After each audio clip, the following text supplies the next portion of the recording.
Good morning friends. और आज हम जो है वाटर एनालिसिस के ऊपर वीडियो बनाने जा रहे हैं। बहुत ही इम्पोर्टेंट टॉपिक है और एग्जामिनेशंस में, चाहे आपका सेशनल एग्जामिनेशन हो, चाहे आपका सेमेस्टर एग्जामिनेशंस हो, सभी एग्जामिनेशंस में इससे क्वेश्चंस आते हैं।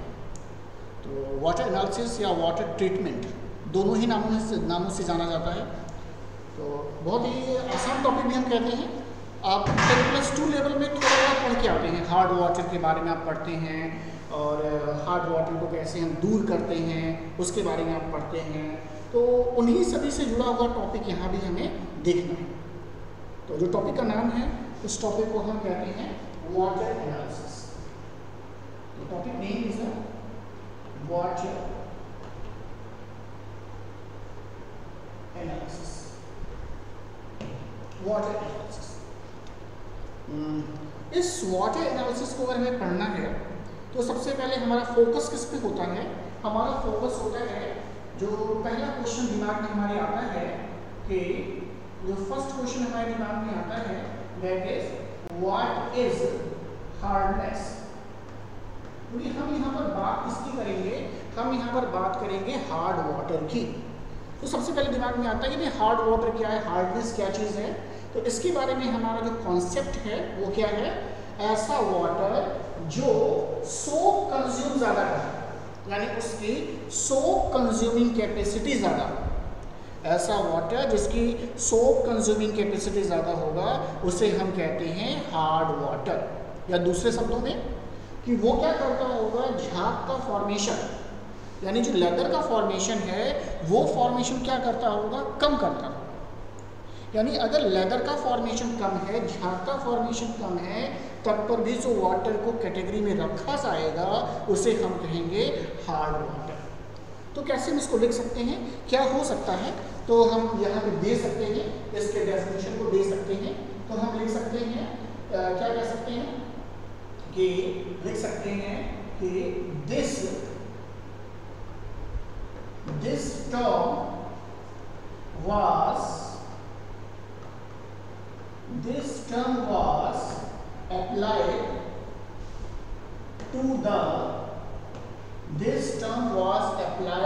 the waters which make, अब प्रभाव किस पर पड़ेगा? तो वह क्लीनिंग एक्शन पर। तो which make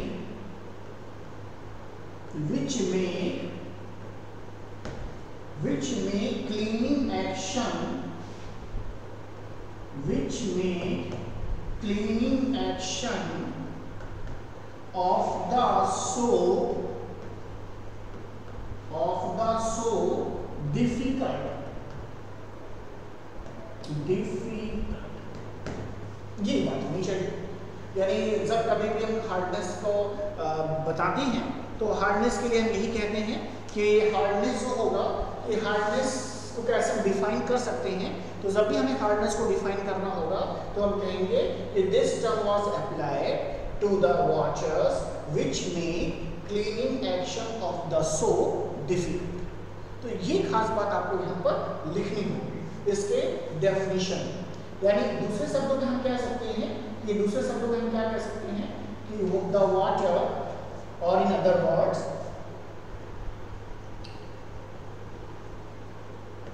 the water which does not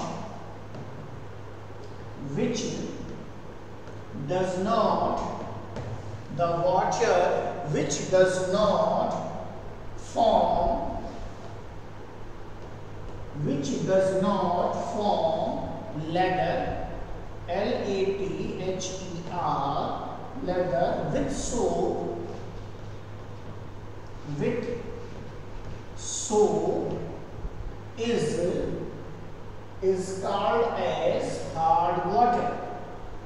is called as hard water। तो ये डेफिनेशन भी हो सकता है।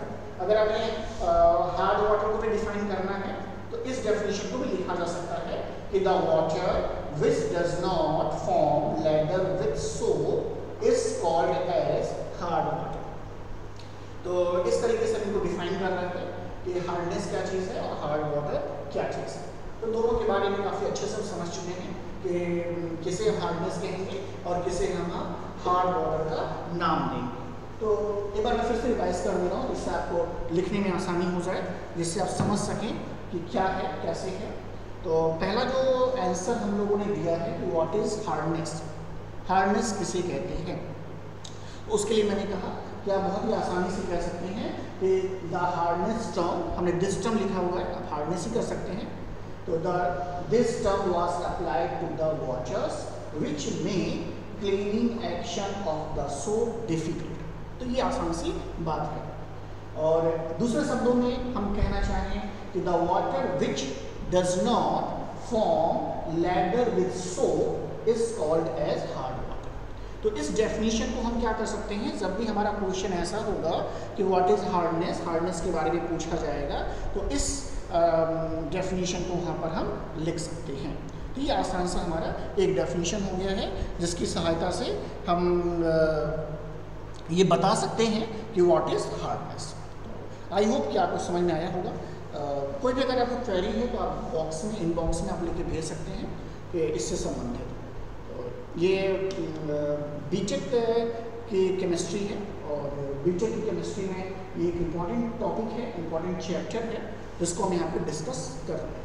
ओके, ये तो बात हो गई है।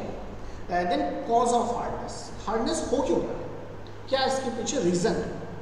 तो next heading is a cause of hardness.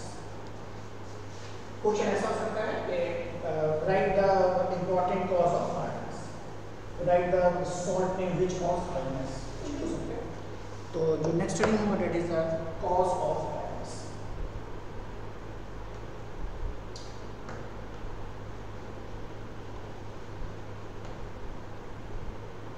Cause of hardness, इसके पीछे क्या कॉज है, क्या रीजन बिहाइंड है। तो बहुत ही आसान सी बात है, बहुत ही सिंपल सी बात है कि कॉज ऑफ हार्डनेस की अगर हम बात करते हैं तो वाटर है, वाटर है, वाटर में डिसॉल्व कंडीशन में मैग्नीशियम एंड कैल्शियम की आयंस पाए जा रहे हैं। ये मैग्नीशियम एंड कैल्शियम की आयंस हैं और इन मैग्नीशियम और कैल्शियम आयन के साथ साथ अगर वाटर में बाइकार्बोनेट हो या इसका सल्फेट हो या इसका क्लोराइड, अगर इन आयनों की उपस्थिति है तो इसको हम कह सकते हैं कि ये जो है आपकी हार्डनेस को क्रिएट कर रहा है।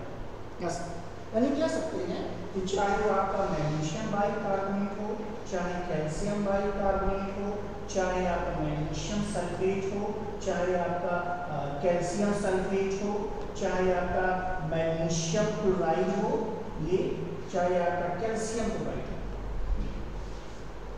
यानी इसमें से कोई भी सॉल्ट अगर वाटर में मौजूद है तो ऐसे वाटर को हम कहते हैं हार्ड वाटर। यानी जो मेन रीजन, जो मेन कॉज है, जो मेन फैक्टर रिस्पॉन्सिबल है वो क्या है, ये मैग्नीशियम और कैल्शियम के बाइकार्बोनेट हो सकते हैं, सल्फेट हो सकते हैं और क्लोराइड हो सकते हैं। तो इस बात का हमें ध्यान रखना होगा। हमें फार्मूला लिखने भी आना चाहिए, तो बहुत ही ईजिली हम फार्मूला लिख सकते हैं। अगर हम फार्मूला लिखने की बात करें, देखिए हम कैसे लिखते हैं।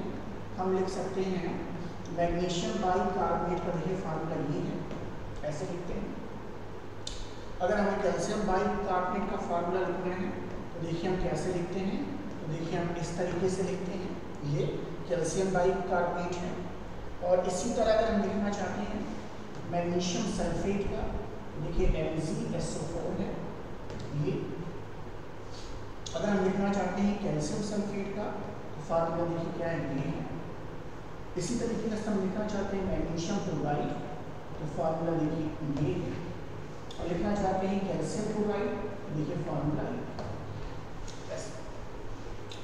यानी वाटर में ये 6 सॉल्ट, ये देखिए टोटल 6 सॉल्ट है।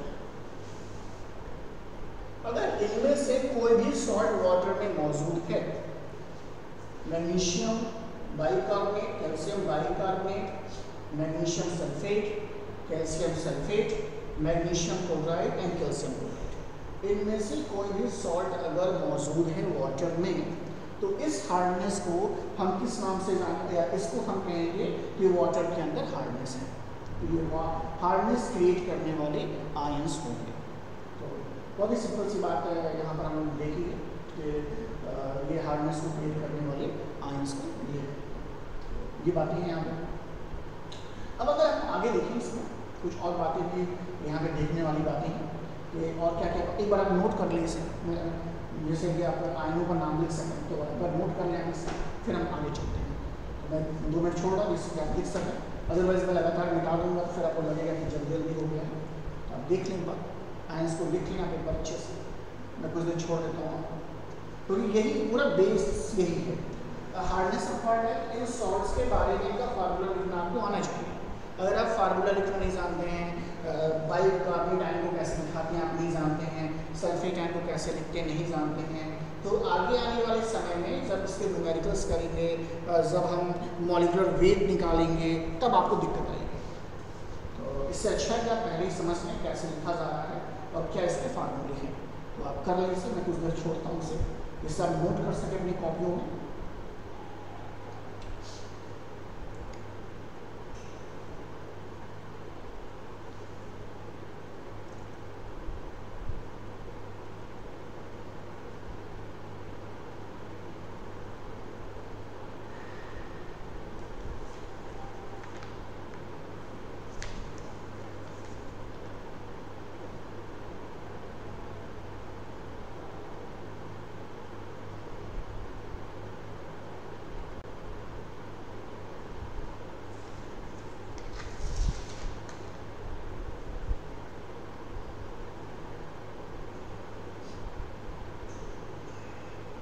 हर एक को पॉइंट वाइज करके लिखिएगा जिससे आपको आसानी हो समझने में।